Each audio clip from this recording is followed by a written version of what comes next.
Yo, welcome to today's episode. Today we sit down with Mblu. Mblu is this great artist. He has done everything. He's a jack of all trades. He started in the Marine Corps, went and worked full-time as an artist, musician, played all over LA, met his wife on one of his concerts. She was in the audience. She's from Italy. Very interesting story. And he went on. He worked in construction, a bit more, his own business, renovating houses. And what he actually went and did is he's starting his own business in selling precious metals. And in 2010, 2011, a guy actually came to him and asked, do you know about this Bitcoin? Do you think this is a good investment? And he said, no, it sounds like a scam. Don't go into it. And a little bit later, he sells his precious metal business and he goes into Bitcoin, and he has been there ever since. He has been there and went early into Ethereum and has done a lot of early investing. He actually tells this story where he actually sent a lot of steam to the wrong address. He sent $50,000. He's made this huge mistake. He learned from it, a painful mistake to do.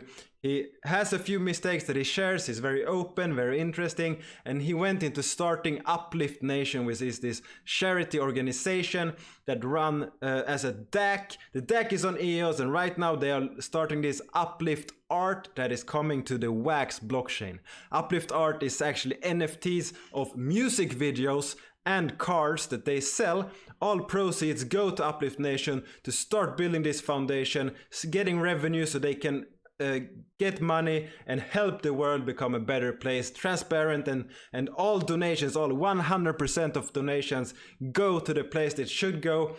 Through this transparency layer, you can actually see, you can participate through this DAC. What they will actually use as a revenue source is this Uplift Art. He's collaborating with artists, with musicians. He's an artist himself. So the first one, he has done the artwork, he has done the music. It's very exciting. So please stay with us. It's a long interview because he has a very amazing past. I hope you enjoyed this as much as I did. Let's dig into this. Sit back, enjoy, relax. This will be epic. Now, have you ever watched a TED Talk that touched you so deeply or made you think in a new way? And then you asked yourself, if I had the opportunity to be on TED, what would I talk about?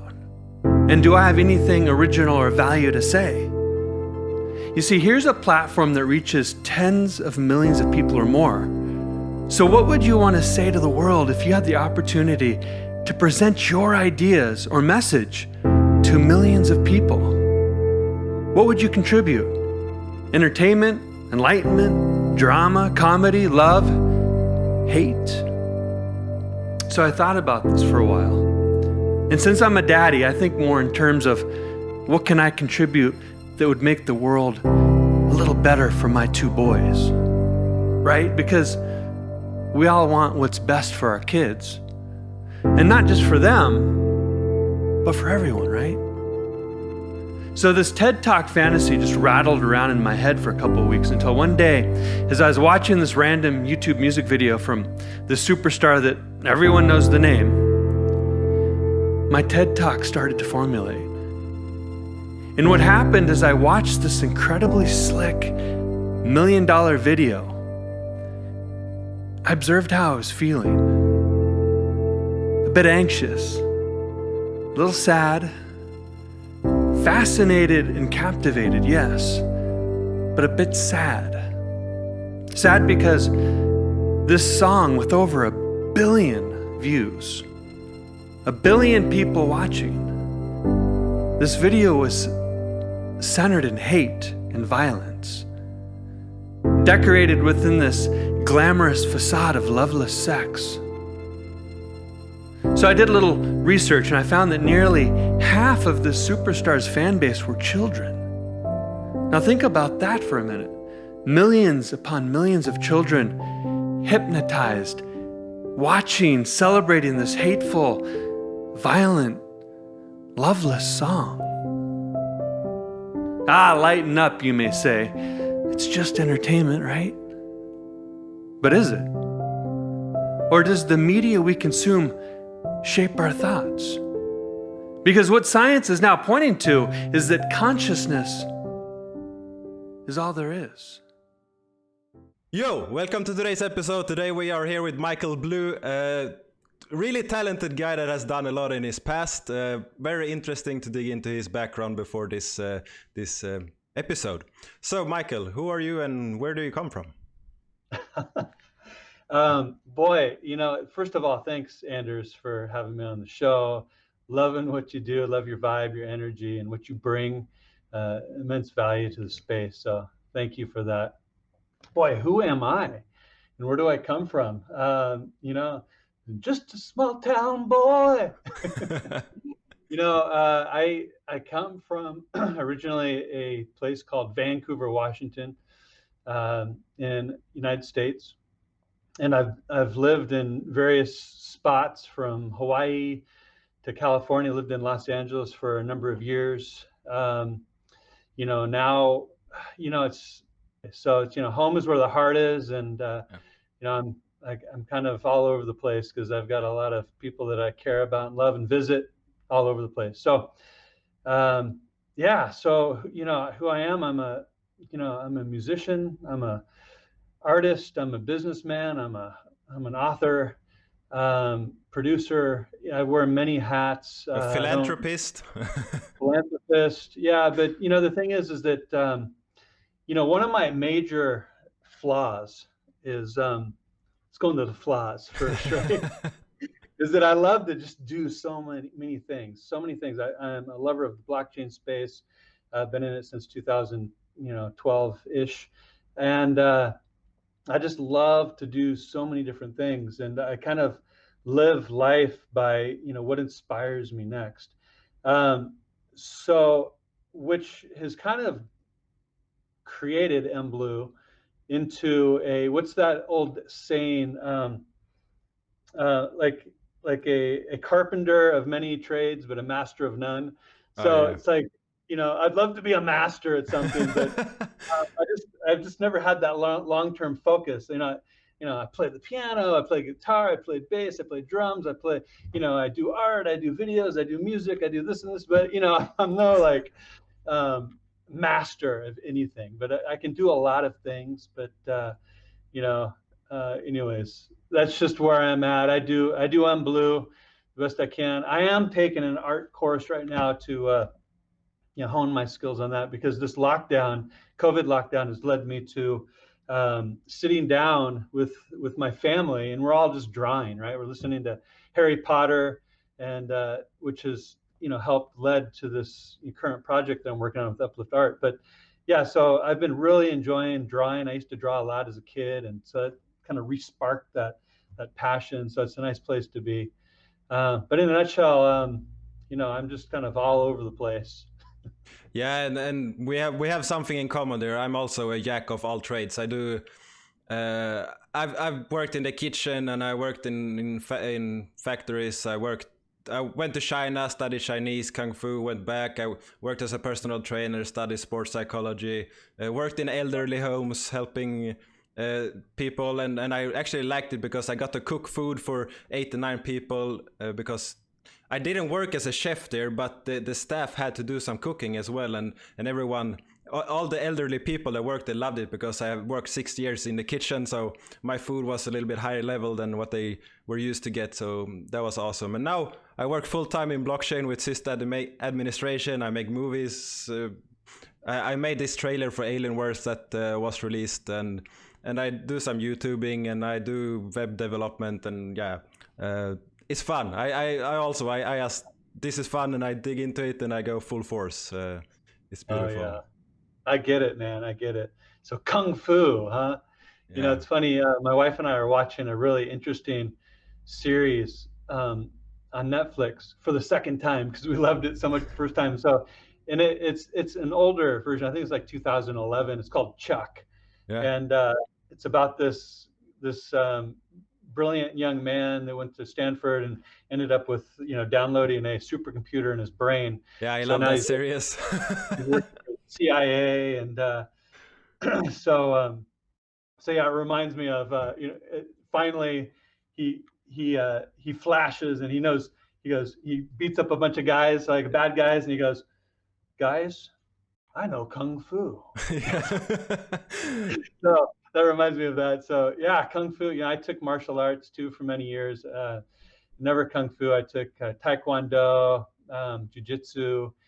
But yeah, I love the arts. Yeah, and what is actually funny is that Kung Fu is this really old, ancient form, but when people from UFC or MMA go and challenge the Kung Fu masters, the Kung Fu masters don't usually have anything to put forth. A lot of these martial arts don't have, they don't work in the practice in the real life as some of the other ones do.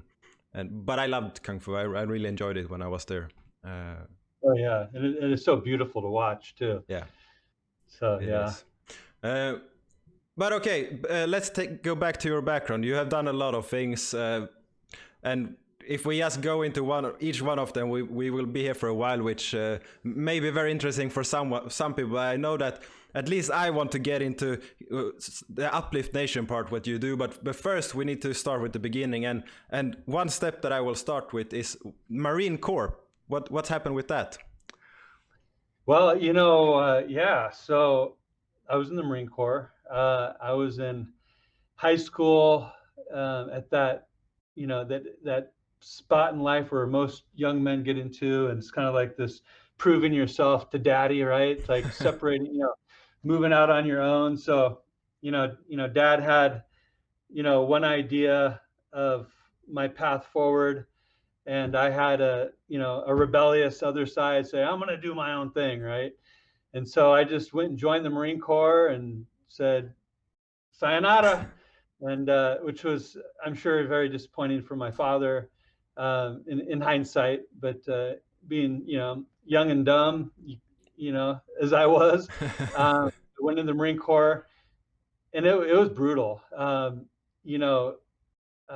Full Metal Jacket. I don't know if you've seen that movie. It's an old movie about war and the Marine Corps, but there's a lot of similarities to my Marine Corps boot camp training in that movie. So watching that movie, I watched that movie after I went to the Marine Corps, and I was like, holy, yeah, this is pretty realistic. But I'm glad that I went through, because it really helped shape me into the human I am today. I remember at one point halfway through the training, we're sitting like cross-eyed, with literally your nose in the back of the guy's head in front of you. And sometimes you're like this for an hour, cross-legged. So your legs fall asleep and you're sweating, you're uncomfortable. You're like, because it's the whole hurry up and wait mentality. It's like they want you, when it's time to go, it's go, go, go, go, go. When it's time to wait. So Yeah. Sometimes you're waiting and for long times in very uncomfortable positions. And, and this one time, my nose is in front of the guy's head in front of me. And I just looked to the left, and one of the drill instructors saw me just move my eyes and came over and kicked me right on the side. And, just thought he broke a rib. Fortunately, he didn't. But anyways, it was brutal. And I was a squad leader because I was, I'm really tall. I'm 6'3", super skinny at the time. My wife, Francesca, has put on weight on me over the years. She's a great cook. She's Italian. But anyways, back then I was really tall and skinny. And so I think I stood out because I was one of probably the tallest guy in our squad. And there's 80 guys of us total. And so I stood out. So I guess because of that, they made me one of the 4 squad leaders. So if anybody in my squad screwed up, then it's called bending. So then the squad leaders would bend. So if some guy was messing up, or if he was late, or if he just did something screwed up, then we'd have to go in front of what they call the classroom of the barracks and bend, which basically means doing calisthenics until you basically throw up, right? And they try to break you. And so halfway through, I got really sick. I got what's the word? So when you're coughing a lot, and anyways, I had a lung infection. But anyways, I just had to push through it, right? It's like, I was weak and sick, but I had to like just pull my balls up and just walk through it because, one, you're proving yourself. You're in the Marines and you want to prove that you're, a tough mofo. And plus, at that age, I was full of ego, right? So, so I didn't want to be put into sick duty, into sick leave, because those guys would end up going through boot camp again once they're better, starting from zero. So I didn't want to start from zero because it was hell. So I just pushed through it. But I remember one night in particular, going to bed, I just put my head in the pillow and just sobbed.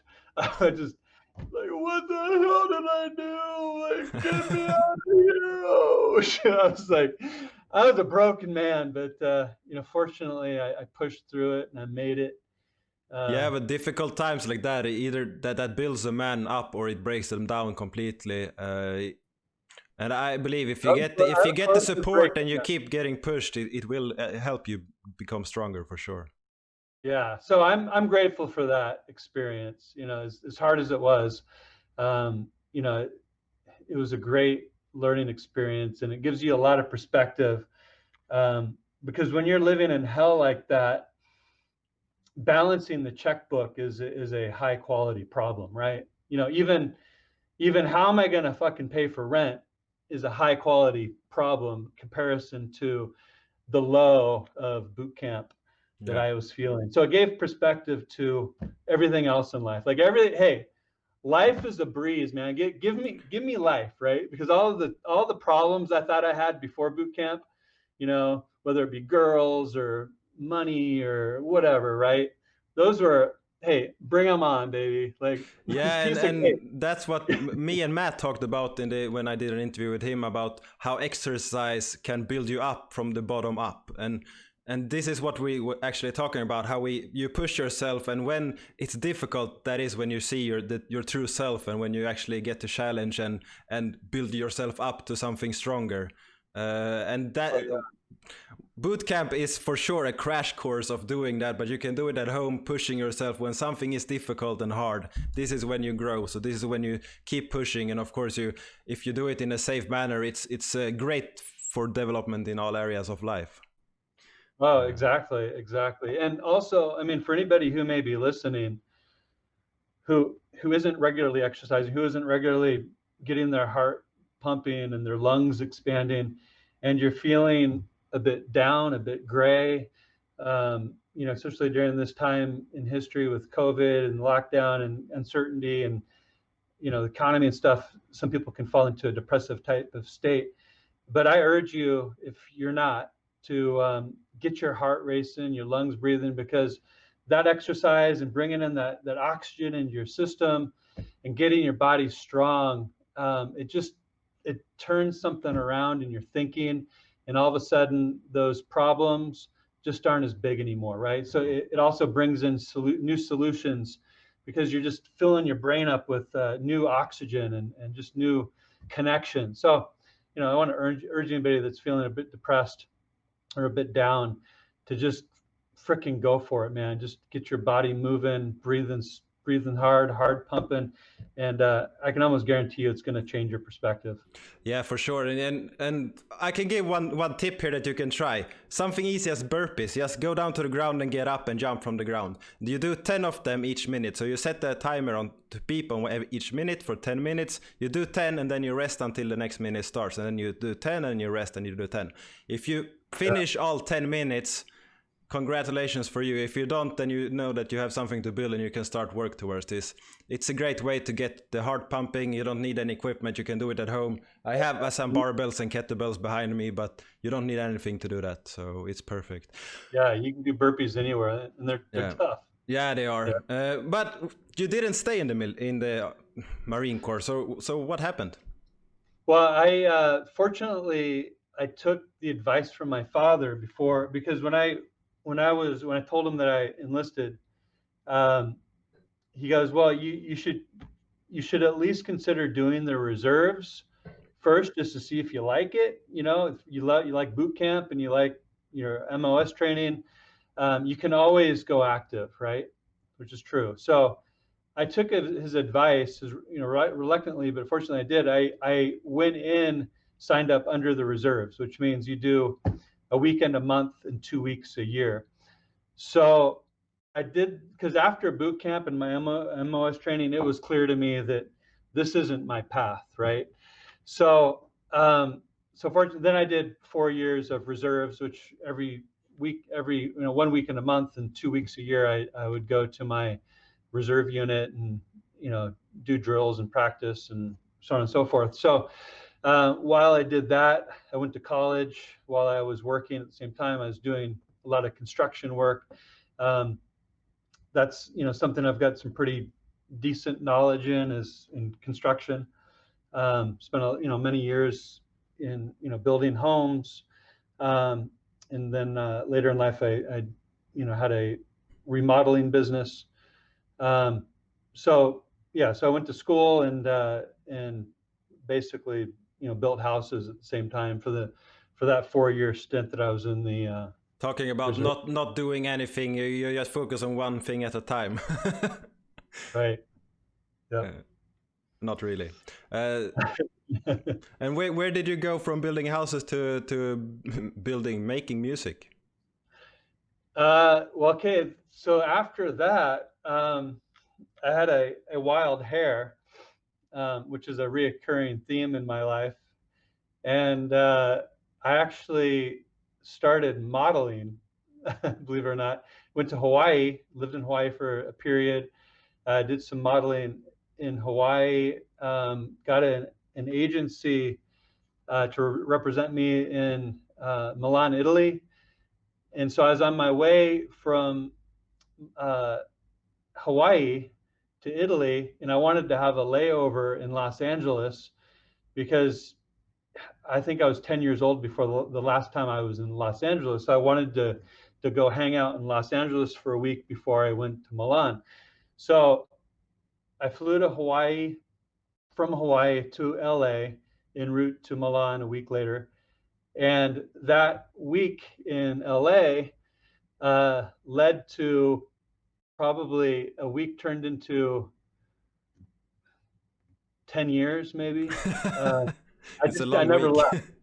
I landed in LA, loved it, felt the opportunity of Los Angeles, and I just stayed. I didn't know my way around. I knew nobody. I overheard somebody saying that Santa Monica was a cool place. So I ended up moving to Venice Beach, which is right next to Santa Monica, because Santa Monica was just too expensive for me. Yeah. So I bought a cheap, rented a cheap studio apartment, a couple blocks from the beach. And I somehow along the way bought a cheap Washburn acoustic guitar. And, I played guitar when I was a younger child. So I just started playing the guitar again and just started writing songs that just started kind of flowing out of me. In hindsight, they're, really, bad songs. But at the time I was a genius, right? Yeah. So I was just enjoying making music. I was doing a little bit of modeling in LA, got into acting, did some acting, nothing major, but some small bits and things here and there. It was a lot of fun, met a lot of interesting people. And then I started working for a big time Hollywood producer and started managing his properties. So he had a bunch of properties in LA, all the way up to Oxnard, right on the beach. And so he had a bunch of properties that I was managing. Got to meet a lot of interesting people in the industry. Really good time. So at the same time, I formed a band. The band is called Venus Pumping. Venus is in the planet. Pumping is in pumping iron. And we were kind of like a psychedelic Red Hot Chili Peppers meets, like Jane's Addiction type of a thing, right? And we were together for probably 5 years, and built up a pretty large, LA following. Played everywhere from House of Blues to the Troubadour to you name it. And actually met my wife Francesca at one of those concerts. It was called the Hollywood Gig on Melrose Boulevard, and we were playing there every Saturday night. And she was visiting from Italy. She's Italian, and it was her last night. And I just saw this cute, young, petite, blonde girl. She's not really. She had dyed blonde hair. She has brown hair, but anyways, she was in the front row just looking up at me, and I was just like, oh baby, who are you? Like, come to daddy. And so I sang the whole concert to her, fell in love at first sight. After the concert, brought her backstage, and got dry mouth. I'm just like, I'm this over the top, confident, performer on stage, but then I get one-on-one with this beautiful little girl. I'm like choking over my words and can barely speak to her. But I handed her, one of our band's CDs, and because she said, she was leaving early in the morning, so she had friends waiting for her outside. So I said, I handed her the CD. I go, the website's on the back. Please contact me. It's one of those moments where I just knew that she was a part of my life. Like somehow, some way this was going to work, right? But it was all in her hands because I gave her the CD, so she needed to contact me. And I remember watching her walk down Melrose Boulevard at 2:30 in the morning, and just walking away and looking back at me, waving. I go, oh, somehow, baby, you're gonna be mine. So I was thinking that she was going to contact me within 3 days, but it took like 6 months. And in the meantime, and this was towards the end of my life in LA at that time. I have 2 lives in LA. I went back later, but at this point, I was done with LA. I'd gone through the whole scene, rock and roll, drugs, women, and I was just burned out, right? And we were supposed to be superstars like 6 times already by now because of all the, you get all these promises from people and, a bunch of bullshit talk, and, and I bought it up at every ladle, right? So I was just done. So this was my time to escape LA. And it was right near the end where I met Francesca. And so during that 6-month window, when she and I met, and I saw her leave, and I knew she was going to contact me, she didn't. That's kind of like transition point between me leaving LA and moving up to Oregon to help my sick mother at the time, who has since passed. Which opened a whole new chapter to my life. But 6 months later, she did contact me, and I did bring her to America. We got married. We've got 2 kids and 3 kids, two boys that are that we conceived together. And then we just brought home our 3rd child, a 9-year-old girl from Haiti. Her name's Island. And we're in about our 2nd week with her joining our family. So it's been a really amazing last 2 weeks. Hard and great. I mean, it's one of the hardest times ever to transition, a child that's lived in poverty their whole life into this world. So that it's filled with all kinds of challenges, but all kinds of beauty at the same time. So I've been rambling on here. Yeah, it's good. It's good. Your story is very interesting. And yeah, just something there. I have 2 brothers. One of them is actually opening up his home to help kids in different situations. There's been refugees. There's been kids that can't be with their parents anymore for different reasons, and they live there for a period of time, sometimes for years and sometimes for a shorter period, depending on how it goes and what happens. So I can relate to that. I can see it. It's a different thing. It's Sweden. It's the same kind of society, even though they are brought up in a very different environment. Some has had less fortune than other, but at least it's the same language, the same community, everything. But I can relate to what you mean, that it might be difficult to bring someone up to a completely new life standard, country, culture. Yeah. Yeah, and at the same time, in our situation, Island is her name. It's like island, but with an E on the end, Island. So she only speaks Haitian Creole and some French. So Haitian Creole is a derivative of French. So when the French conquered Haiti, and they took the people of Haiti as slaves, they developed their own code language that was a derivative of French, so that their French captors couldn't understand what they were saying. So that's called Haitian Creole. And so she speaks predominantly Haitian Creole with a little bit of French. So so it's tough because we can't understand her and she can't really understand us. But within the last 2 weeks, my wife, who's just really great with languages anyway, that's her in her wheelhouse. So she's learned a lot of Haitian Creole. My 2 boys are really great with languages. They're both fluent in Italian. They speak a little German, a little Spanish as well. So they're catching on to the Haitian Creole as well. And she's also learning a lot of English quickly. So we're seeing a nice evolution here that started out, really, really tough, but now it's kind of elevating to a workable environment. Very interesting. It will for sure be both difficult and fun and hard times in the coming weeks and months and years. Yeah, we have a lot of laughter though. She's got such a awesome personality. I mean, she's just a firecracker, but just so sweet. And she gives me the longest, best hugs I think I've ever gotten in my life.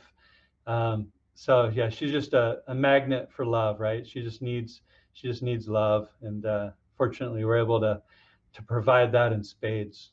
Yeah, that's very nice of you. It's great to have the opportunity to open up your home and actually doing it. So I think it's and we knew it was going to be challenging. And I was telling to some friends a few days ago, it's like a storm's coming, right? And you're going to have to go into the storm, but it's so much easier to think about the storm and knowing that someday you're going to have to be in the storm than actually being in the storm, right? Oh, it's a little colder than I thought it would be, right? So we're seeing blue skies for sure. So it's not all rain, but that's for sure. And bringing something back to your history, what is hypnotherapy about? Oh, well, that's another segment in my life. Back when I was living in, so it wasn't all construction during that phase when I was building houses and in Oregon, right? So there was a stage where I was like,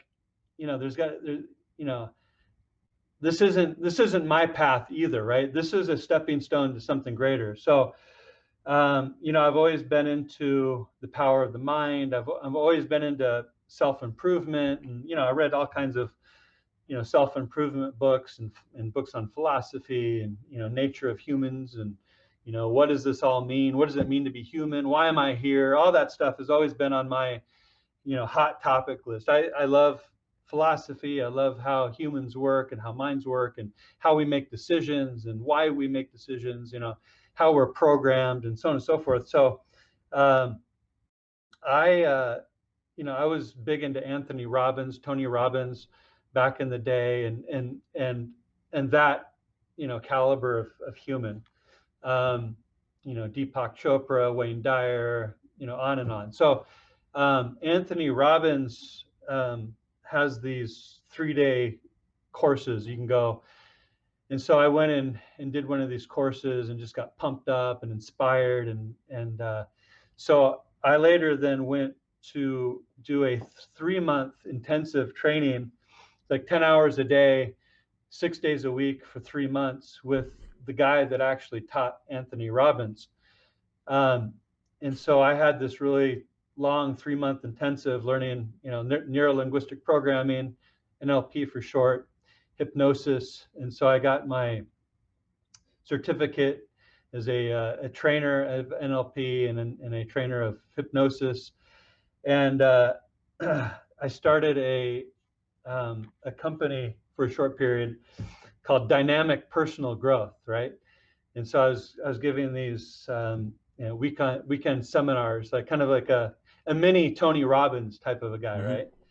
And that was the dream, like, I was going to become Tony Robbins clone, but better, right? so still with a lot of ego, but that was the. I don't think the ego is a bad thing. I think it's a tool, right? Exactly. But it can be used and abused. Yeah, some people don't understand that, and they don't see themselves.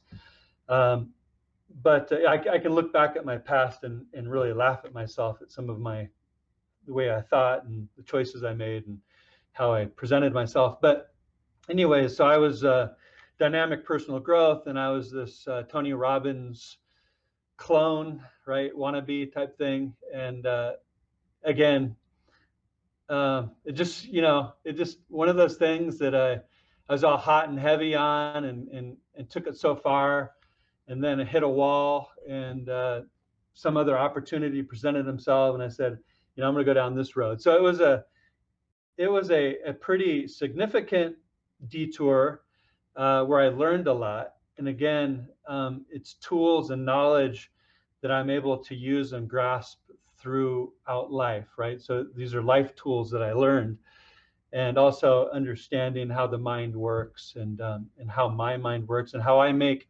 decisions and how I make also limiting decisions and how I've made limiting decisions about my capabilities in the past. So, as humans, starting from birth probably on out, we make these decisions, what we are capable of and who we are.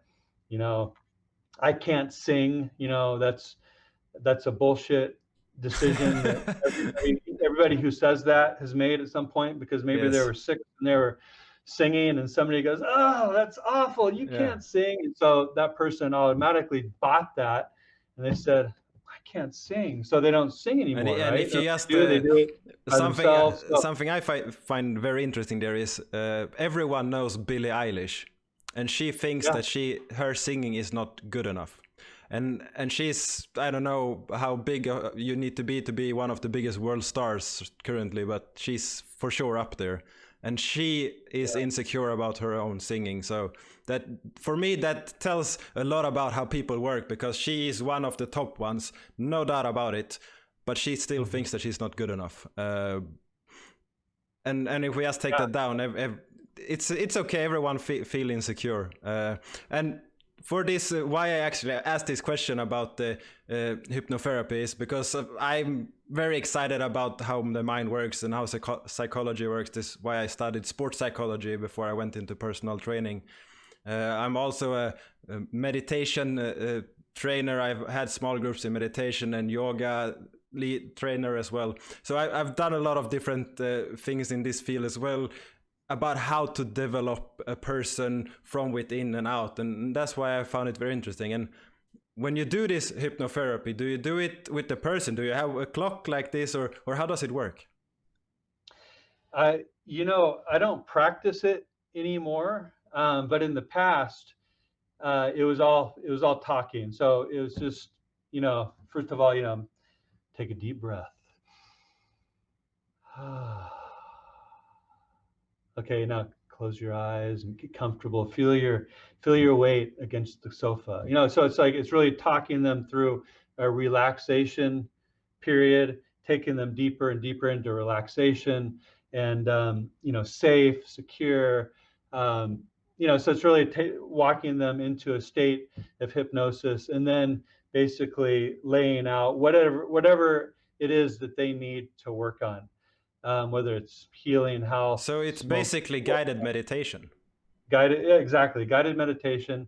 I'm not really sure exactly how those stage hypnotherapists do it. It's a completely different skill set. Yeah. But yeah, I've seen some pretty amazing hypnotherapists on stage that, from my perspective, seems like that they're really putting people in trance really quickly. I don't know if that's real or not, but I've seen some pretty convincing things. It's very interesting for sure. And we have to give some credit to placebo, because if you believe in something, it will be stronger, and it doesn't matter. And if you believe something to be false, then it will more likely be false as well. Well, yeah, interesting that you bring that up, because placebo effect, it's a real thing, and it's interesting that it doesn't get more airtime, right? More press, because placebo works 50% of the time. So you have a headache, I give you an ibuprofen, right? Or I give you a sugar pill that looks exactly like it. It's going to work the same 50% of the time, right? As long as you don't know, because you need to buy it. Like, it's the real ibuprofen, you take it, you've got this unconscious belief that it works, and it works. Yeah, exactly. So the fact that you can take a sugar pill, if you believe that it's the real deal, and you get the results of the real deal, that's pretty telling. So well, we can take it even further. They did a study in Finland. Since I was in personal training, and I've done powerlifting, I judged powerlifting and competed in that in CrossFit. I find it very interesting to do all of these. Okay, knee injuries is somewhat, it's less prevalent than people think, but it's there. And it's a real problem in society. And what they did is actually they did placebo surgery on knee problems. So they Bruce Lipton. They actually covered the knee, and they showed them a video of operating the knee. So they thought they got everything. They thought that they operated on the knee. And it was equally good, those that got the real surgery and those that didn't. They recovered in the same rate, which is very telling, because that means that this surgery they're doing is not needed for, I wouldn't say that everyone, because it might be, but it looks like you don't need a surgery. And if you can trick yourself into believing that the surgery has effect when it never happened, what can you trick yourself into doing? If you believe that you will fail, if you believe that you can't do anything, of course you will fail and you can't do it. But if you believe that you can do something, it will work. I've seen that exact same study, and I don't know if you're aware of Dr. Bruce Lipton, but if you're not, you should look him up on YouTube. He's brilliant, and he's one of those doctors, scientists that actually goes down this rabbit hole and talks about it and exposes it. Because this knee surgery, for example, you don't even have the surgery done, but you think you do, because you're looking at a monitor. Yeah. And you see the surgery being done, but it's just a recording from somebody else's surgery. But you think it's being happened to you, but you get the benefits of it, and you heal, right? So that tells us the nature of reality is quite different than what most people think it is, right? Yeah. With the mainstream media, with the mainstream medical industrial complex makes us want to believe. And probably one reason why this isn't exposed and talked about a lot is because if we actually explored the placebo effect and actually really dove into how it works, why it works, then guess what? Then the medical, drug companies would sorely be hurting, because we can take it even further without even going there, or further. We can take it back a step. We are taught from the beginning that we need to prove how something works in order to believe it. And we can't prove how placebo works. We can just show that it works. And if we can't prove it, it sounds like it's made up. And it sounds like, no, this doesn't sound true, and we are supposed to disregard it. It doesn't come from real science. Now we have real science, but it doesn't come from these trusted sources. We need to trust authority to be able to do it. So it's one step further, but we probably shouldn't dig too much into this, but we can probably have a fun discussion. We can go on this for days, right? Yeah. Because the nature of reality, from my investigation, is far different than what most people think it is and how it works. But that's a whole nother discussion. Yeah. And we're gonna have to go down a bottle of wine together and really explore rabbit holes together. That'd be Yeah, fun. that sounds amazing, actually. I'm having some Italian wine right now. It was one of those days, so it's perfect. Sweet. But now to get into something that most listeners are somewhat interested in, we're not gonna get the crypto yet. We're gonna do one step further that Matt asked me to ask you about. Precious metals, sound money. What do you think about that? I love precious metals. I love gold, silver. You know, I love things that you can touch. Something that's been around forever is money. And one of my lifetimes within this lifetime, where is it in the timeline? It's after Oregon. Yeah. Anyways, I was in precious metal sales for a period, living in Los Angeles. Worked for a large national brokerage. I understood the value of holding precious metals in comparison to fiat currencies, which are just invented. As you know, they're just printed. They're infinite. Precious metal is limited, proven store of value. So I really dove into that ecosystem, dove down that rabbit hole, learned everything I could about precious metals, and then soon opened up my own brokerage.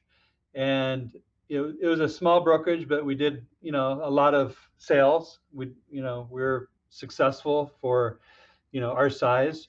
But interesting, I did that for about 4-5 years, I'm thinking.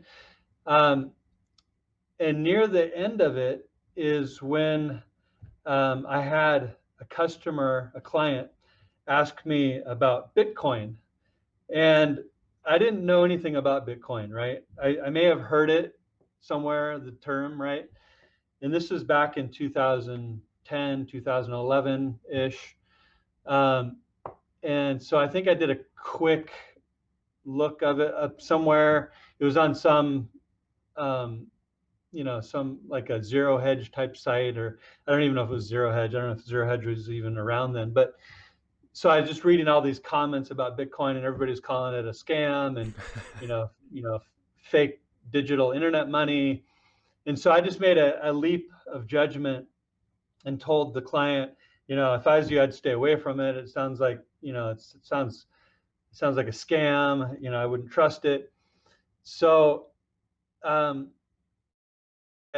bought it anyway. So despite my poor advice, but then I don't know, a few months later, it came across my desk again somehow through a search or something. I don't know, but I ended up reading the Satoshi white paper, and I just got it. I was like, holy shit, this is workable. I mean, I was still like, it's very unlikely that it's going to do what it wants to do, but it's better than what the current society is running on. So soon after I sold the brokerage to my vice president, I was done. I was, precious metal sales it's a fear trade. So you're talking to your clients and you're saying, you got to hedge against the dollar. It's going to collapse. You got to do it now. It's there's this high pressure fear sales, and it's just it just weighed on me. It's like, I don't want one more of these phone calls. I don't want to try to convince somebody to protect their holdings with gold, even though I firmly believe that it's responsible to hold a percentage of your portfolio in physical metals. I just didn't want to sell it anymore. I was just like, just over it. So I sold my business to the vice president, took some of that money and bought Bitcoin myself. Several years later, bought some Ethereum at a nice price. So I was lucky in getting in early into the scene at decent prices. And so I've been along, the ride forever. I was in, BitShares. I still hold BitShares, but I was always a Dan Larimer fan from BitShares or Steemit. So the moment he said EOS, I was already sold. It's like, hey, let me in. So got into EOS again at the right time, and led me to Wax, William Quigley, the whole team, Marcus, Evan, just love how they talk. They're business first, which is not so common in the crypto space, where you have, where you've got real business minded people, running the show. So I love that. And so I've been, doing, my comic relief commentary in the EOSIO ecosystem since, trying to find my, my niche. Where can I add value in this space? And now it's led me to actually building on a project on Wax blockchain. Very exciting project. A bunch of shit, but yeah, you have these videos where you sit in your car and talk. I've seen some of them. They are shared in all the EOSIO communities on Telegram pretty much, and they are pop up now and then. So it's fun. I'm all over the place, baby. I probably confuse people more than educate them. Thank you all for your patience. Yeah. Never watching. Thank you. Yeah, I try. It took us 45 minutes to get into crypto, and now it's where most people find it. All these interesting things that we will dig into. So now we know how you got into crypto, and you got in early on Bitcoin. Did you do any mistakes on the way with your crypto? It's a difficult thing to get into. Oh yeah, I sent about $50,000 worth of Steam to a wrong address. Ow. Yeah. That was a bad day. That was a bad week, right? I was in IOTA for much longer than I wanted to. At first, I really liked IOTA, and I liked the team, and I liked what they're talking about, and I'm sure I don't follow IOTA, but I'm sure it's a great project. But I was in very early, and I put more money into it than I should have, and they had this problem to where my wallet all of a sudden showed zero balance. And it took literally 6 months for me to get my balance out of that, and then sold it immediately, because I pray, God, if you give me this IOTA back, I promise I'll sell it immediately and not look back. So that's what I did. I got it back. It was a horrible day, the day that it was gone, because there was no answers and no way to get it back. And it wasn't my fault. It was the community's fault. It was the technology's fault. I don't know whose fault it was, but it wasn't mine. But I guess it was mine for buying it in the first place. But anyways, I got it back. So I had a big relief of joy, and just sold it and didn't look back. So I'm not saying that the project is bad. I'm just saying I'm glad I got out when I did and didn't look back. So I'll probably be kicking myself 5 years from now, but I'm happy with the positions I'm in now, to where I feel pretty well that they'll do what I need them to do to keep mama happy. Yeah, that's good. And now you're in the NFT space. Why are you here? Why are we talking about Uplift Nation, and why are you using NFTs? Because your use case is one of the more interesting ones that I have seen so far. Well, yeah, Uplift Nation started because of this adoption process we went through. Francesca and I, my wife, it's a 4-year journey, and a handful of times in Haiti, saw that after the tsunami in Haiti 10 years later, the place is still in ruins, and thinking, where the hell did those billions and billions of dollars of aid go to? Because I don't see it anywhere. Like, everything's still in rubble, right? Garbage and rubble is Port-au-Prince, Haiti. So being in the blockchain space, I said, there's got to be a better way for charity to be given, to make sure that it's managed well, properly, transparent, accountable. So I brought this idea back to the EOS community, and fortunately have made some strong, significant connections in this space with really good leaders, just good humans, Matt Haynes being one of them. Joined me to develop this nonprofit organization called Uplift Nation, upliftnation.io. So we have the plans, the goals, we have the vision to create this new transparent charitable paradigm. Basically the rails for charities to be able to offer aid, but also to be in such a transparent, accountable way that the people giving the money feel satisfied that their donation was actually used in a proper, meaningful way. So we're getting ready to build that ecosystem. We've been at this for a year, and everybody is they are donating their time. There's no funding yet, right? We don't have like a chunk of money to start building. So this whole time with Uplift Nation, I've been thinking revenue model. I don't want to use donations to build our tech. I don't want donations to build our ecosystem or to run our business.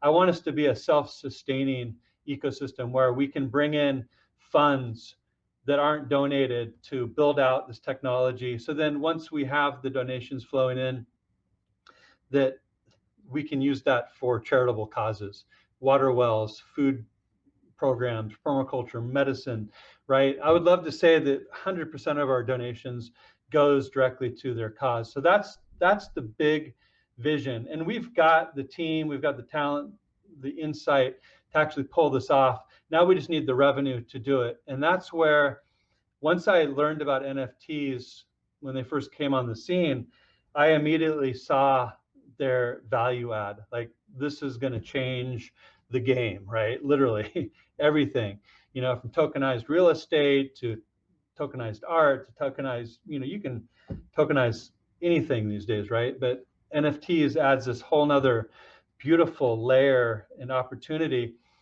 So being an artist, being a musician, and I use those terms loosely, but I enjoy making music, I enjoy doing art. I said, I've got this idea to create a music video as an NFT. My thought was, okay, because I'm a doer. When I have an idea, I just want to do it, whether it's good or not, right? I just want to do it and just see if it works, right? And so that's where I came up with this Bitcoin Bull music video on uplift.art. Is I've got the capability to make this bad boy, right? It's not going to be a legendary masterpiece, right? Because I just don't have those skills, but I can do it good enough, right? It's a legendary masterpiece in the sense that it's the first one on as an NFT. Yeah, so I'm hoping that gives me some fuel, some cred, right? Yeah. First. So, anyways, so I was thinking, okay, create a music video as an NFT where the entire music video is original art. So then you can have a collection of art, similar to the Topps drop, right? Topps wax drop for the GPK cards. So I see, and that gave a lot of inspiration and insight to what I'm doing here. So they say, what is the old adage, like being copied is the highest honor, right? So yeah. Topps wax, thank you for the inspiration. So I'm copying some of your ideas. You want to mimic success, right? So, but doing it in a different way. So it's not completely plagiarized. But I want to give credit where credit is due. So you guys blew it up. They paid the way for us, for sure. Yes. And so music videos and NFT with original art as the collection that supports that NFT. I've got a unique gamified way instead of, pack drops. Anyways, that'll be revealed soon. But the first, I'm calling it the first event, is this music video. But what the big picture is showing this as a proof of concept to other musicians and artists. And I use Maroon 5 as just an example, because whether you love them or not, they're clearly talented and they've got a huge following. So just imagine a band that's as big as Maroon 5 with 30 million fans that are just love them, right? So they've got this fan base. Then you've got talented, legendary artists over here. They come together. This artist creates unique art for this new song that they're just releasing, right? And they create this music video, this complete original art, similar to My Bitcoin Bowl, but in their own epic way. And then you have this collection of art underneath it, similar to My Bitcoin Bowl. Once, and this is going to happen, in my opinion, once their user base, once their fans, these 30 million enthusiastic fans, learn that they can have a limited edition music video or a segment, a card from that music video that's liquid, tradable, sendable, someday it's theirs. Right. So you're going to have, can you imagine this legendary band with this legendary artist coming together? They can share proceeds with smart contracts, right? So everybody wins. And there's just a limited edition, but then you can have variants of it. Can you imagine how that could be gamified and used within that ecosystem in a whole new way that music videos aren't offered in today's world, because up until now we haven't had that technology. But this translates not only to music videos but to animation. And I see a future where you're having full-length feature animation movies, offered first as these NFT limited editions with a whole string of a catalog that goes along with. I mean, can you imagine like Minions, for example, first being offered as a NFT exclusive limited edition with a whole series of limited edition cards that went with it, right? And promoted by the studio, and what that could generate, what kind of whole new world and ecosystem that would create, and the value that would generate, not only for the studios but the artists themselves. So that's where I see the world coming, and I just kind of wanted to be that first little footprint into that. And I also see My Bitcoin Bowl as just the seed to something much greater. I mean, I've created characters within this world of My Bitcoin Bowl that could become so much bigger, so much greater. My hope is to inspire artists that are much greater than I to be inspired by what I did and take my art to a whole nother level, and then create a remix version of the song using their art and just taking it up a whole nother level. And a remix that's done by a musician that's better than me, right? And so it's My Bitcoin Bowl on steroids by some really hot musician. Just this really cool remix version of My Bitcoin Bowl with this really fascinating and elevated legendary art that come together, and boom. And then next thing you know, 2 years from now, we have My Bitcoin Bowl animation coming out. Like maybe some writer gets involved and they writes this really cool script with background stories of the different characters that come to life by these, who knows, this animation wizard that comes in and goes, oh, I could totally animate this thing. And so we released the first animated My Bitcoin Bowl series, right? I mean, who knows? I'm just dreaming, but yeah, and the thing here is that I don't think you're crazy. I actually think that you can think bigger than you already do. So I'm gonna add hype to this because have you seen the movie Player One? Yes, yes. Yes, and you're talking about doing this with cards. I'm talking about doing this with virtual reality, where you get these figures, you get everything, but you can actually interact with them. You can bring them to games. You can bring them in real life. You have some device on your table that can put up a no one needs VR glasses, but they can show, and you can only show it if you own these NFTs. Or perhaps you're this artist that create music, and now someone wants to use your music in their production of something. You have these NFTs that is unlimited. People can buy it from you. You sell it for X amount, and if you have this NFT, you have the right to use this in your videos, in your production. But if I don't need this anymore because my video is done, it's down. Okay, I can sell it to someone else. So if I use it, I can actually send it forward, and you as an artist will get part of that sale as well. So I think this ecosystem can, as I've said several times so far in the community, we haven't even started to realize how this will work.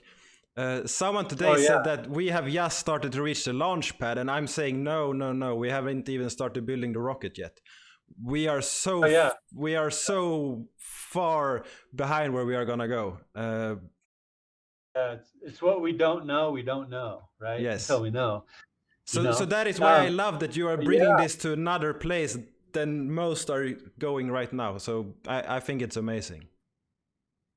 Oh, thank you. Yeah, I mean, I'm totally pumped, and and the thing is that, this is all for my hope to gain enough funding to build the rails for Uplift Nation, right?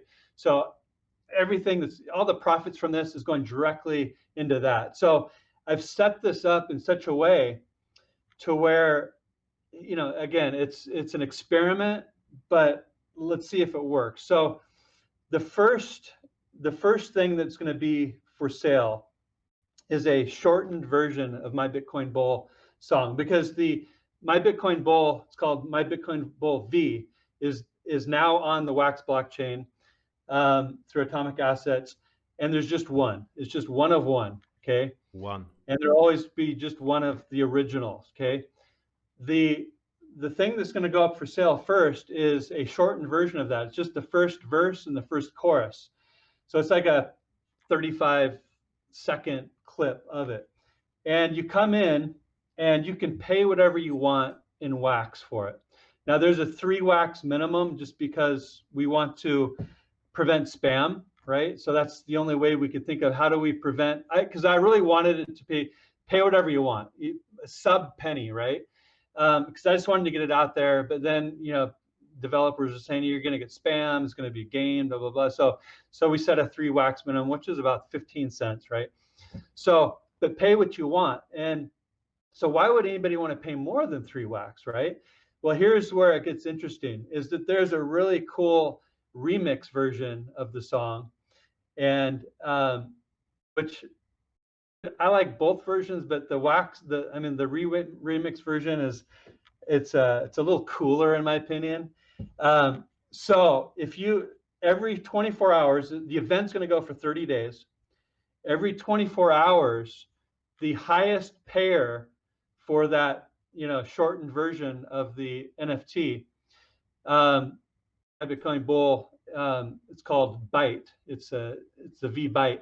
The highest pair every 24 hours automatically gets the ability to redeem the remix. There's only going to be 30 versions of the remix, right?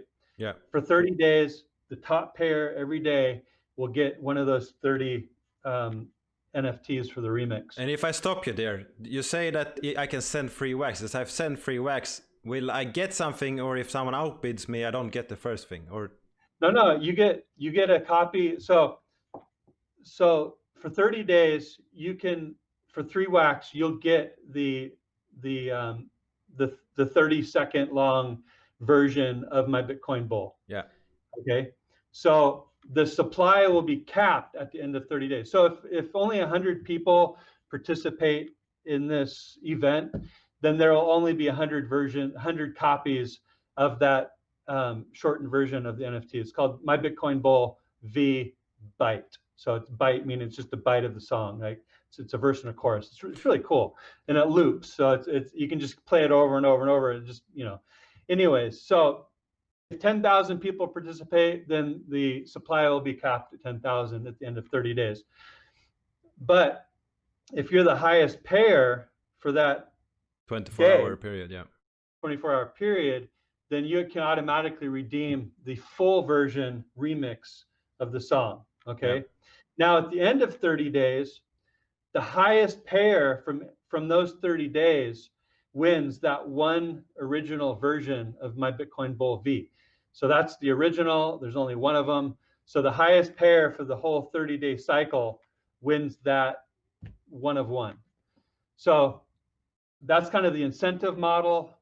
Fingers crossed that it works, and that you know, the Wax community, the EOSIO community, it's really geared towards the EOSIO community, because it's not at this point, it's not being promoted outside of the ecosystem, because you need Wax, you need a Wax Cloud wallet, or it's going to be integrated with Scatter too. So you know, it's really for us guys that are in the ecosystem to understand how it works. So I'm really hoping that the Wax and the EOSIO community sees the Uplift Nation vision as a value add for the world, and they just want to give some Wax to help out, right?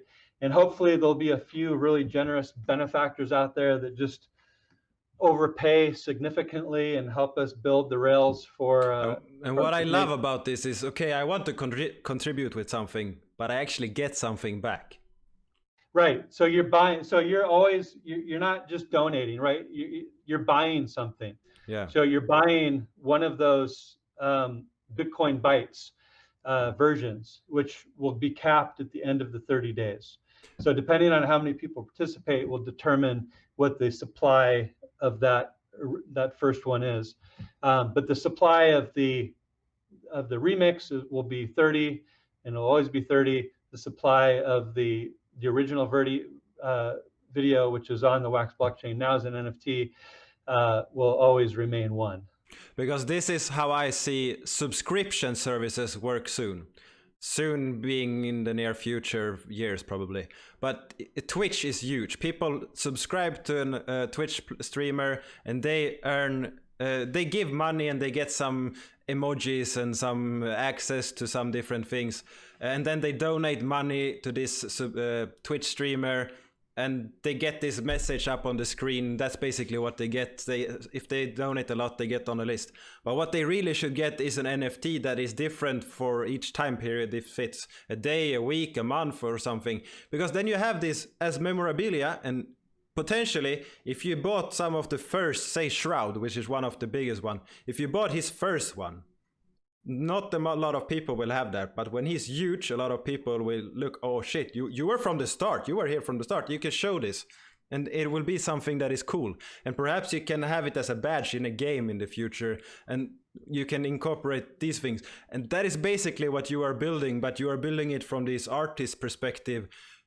But it's the same model that could be implemented in different areas. So it's beautiful. Thank you. Yeah, it's like, you know, we're just getting, you know, I've got some really, you know, wonderful developers helping me with it right now. So we're just trying to get all the functionality working properly. So we're hoping within the next couple of weeks, if not sooner, that we can actually launch this and get it running. You know, Jonah from Atomic Assets is a superstar, and he's really been holding my hands and patient with me. You know, when we started this out, I needed specific functionality for the NFT standard to do in order for this to work. And, you know, I looked at, you know, the other standards, and they just didn't have what I needed. And then somebody pointed me into Atomic Assets direction, and they had everything I needed and more. And they're also willing to build in certain functionality that they didn't have, but they're doing that now just to support this vision. So my hat's off to them, and such gratitude for that team. They're just truly wonderful. So I really hope to gain some exposure for Atomic Assets as well. Yeah, that's beautiful. I'm happy to help with both exposure for you and for them, because they are adding great value to all of us. How can someone in the community contribute to Uplift Nation? Well, hey, when uplift.art goes live, go in there and be that generous benefactor and get your NFT. Who knows? Maybe you'll end up winning the one of one original music video on blockchain, might get Bitcoin Bull V. Um, Another way is Uplift Nation is a DAC, a decentralized autonomous community, which means that we have no leader, right? I mean, you can say that I'm the leader of that organization right now, but the future of it is leaderless, meaning that it's a community that's run by custodians that are elected by the community. So if you like, go to upliftnation.io. We also have our media site, which is upliftdao.com, and take a look around, see if it's something that you can get behind, because you can join us in Telegram and you can become as big a part of this ecosystem as you want. You can let your voice be heard. You can tell us, how we're doing things right or doing things wrong. You can steer the ship if you want.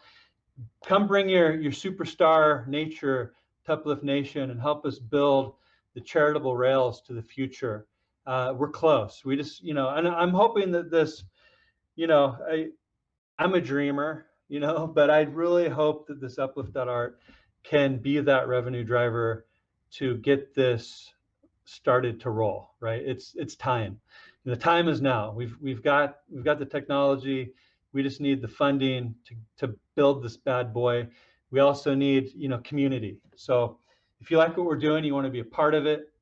If you're a marketer, if you're a developer, if you're an idea person, whatever, artist, illustrator, musician, or just somebody with passion, come join us on Telegram, Uplift Nation. It's a public Telegram channel.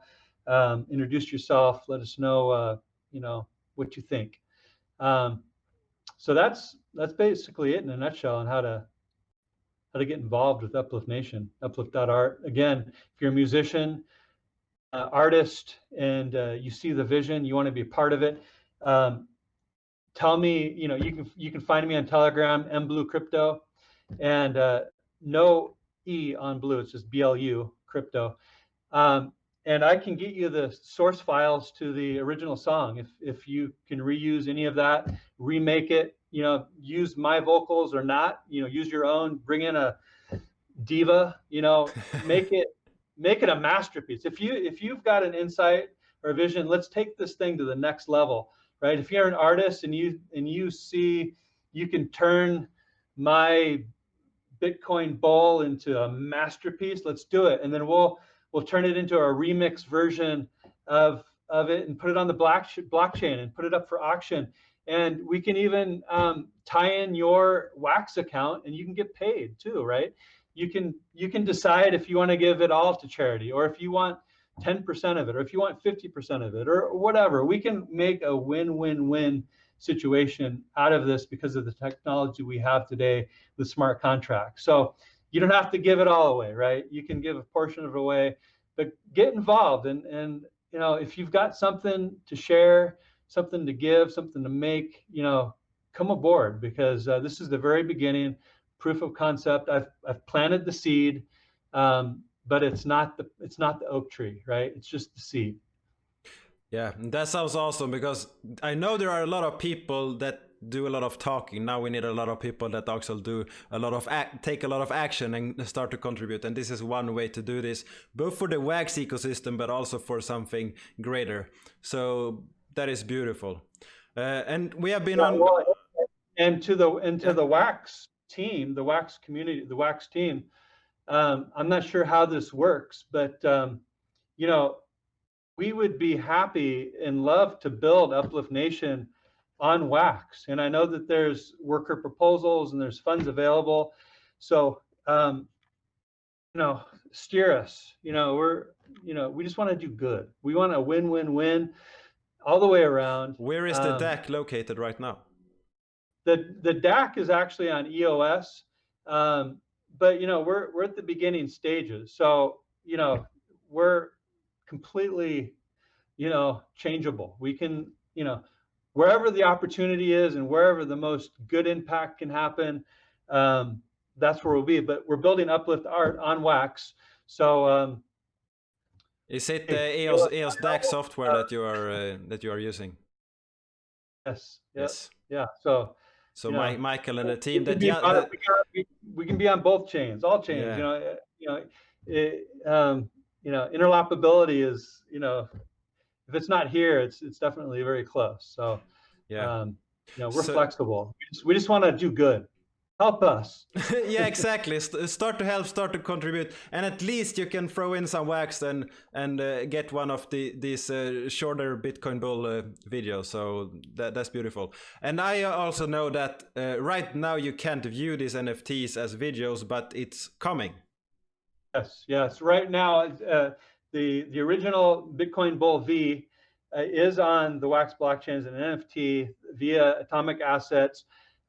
It's viewed on Atomic Assets as a image file currently, because it doesn't support MP4 yet, but they're working on that right now. So soon you'll be able to actually view the video on Atomic Hub.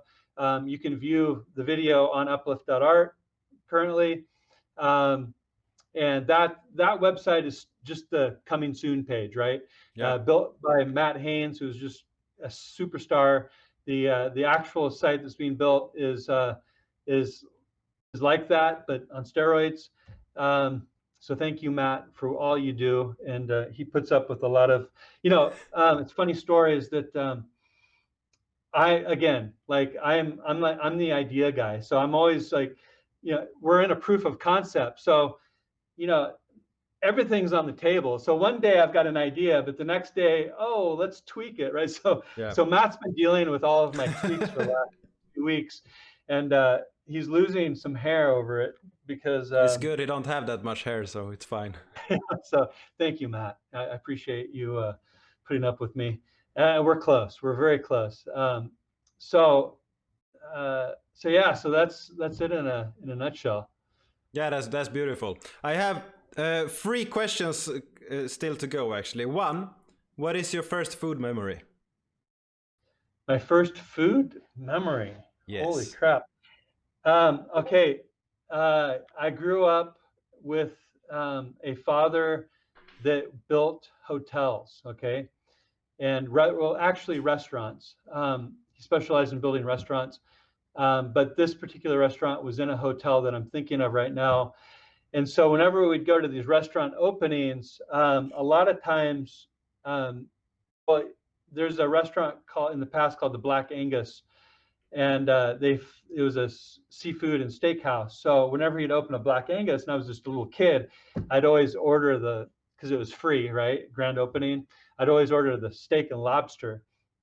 So I grew up with this really expensive palate because we get this free steak and lobster. So whenever there was, a time of ordering food, as a young kid, you give me a steak and lobster. So this one time I was on a play date with some friends, and she took us to McDonald's, and I don't know how old I was. Let's say I was 7 or 6 or whatever. I don't know, but young enough to not know better. So we're at McDonald's ordering, and she asked me what I wanted, and I said, "Can I have the lobster?"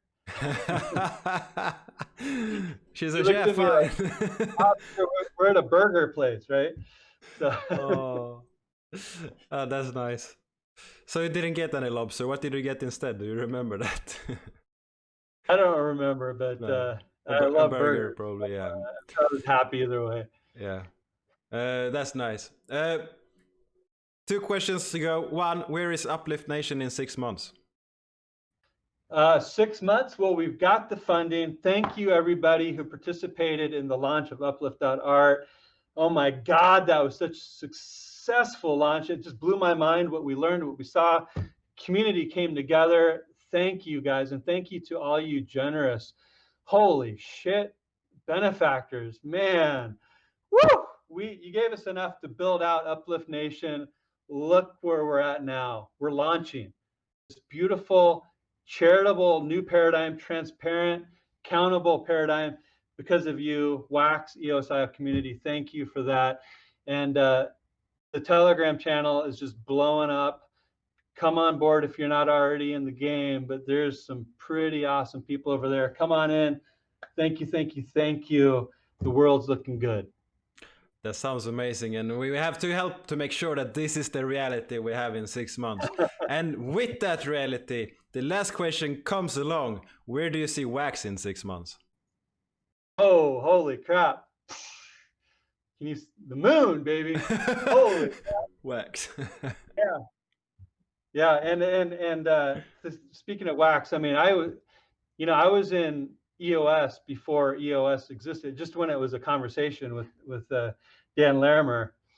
But I was in Wax from the very, very beginning, before I knew exactly what the roadmap or plan was, just based off of, I think it was Marcus interview, maybe one of his first interviews. And I don't remember what channel it was on, but it was like an hour and a half long interview. And I listened to it 3 times and I was like, holy crap, this is it, man.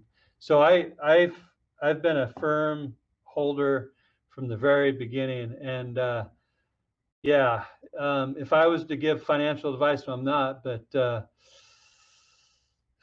if I was talking to Mblu, who was not in Wax, Mblu, Bubba, wake up.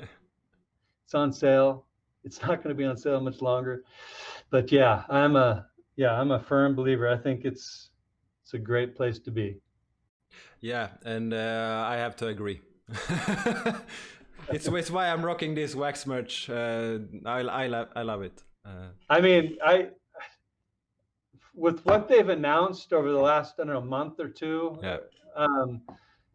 I can't believe that the price is where it's at, because what do you want, right? like what more, right? Okay, I mean, it's like, holy shit. So my bags have been packed forever now, so it's like, I'm not a buyer, but if I wasn't, man, I would be selling pretty much everything to get into Wax. But yeah, it's unbelievable that the whole crypto space, until Bitcoin does its thing, right, and the sentiment changes and the media turns around, because the media was the big driver of this 2017 bull market. Yeah. And so until they're leading the way, I don't think we're going to see that momentum across the board. But that's coming. I'm pretty confident. I just don't know when.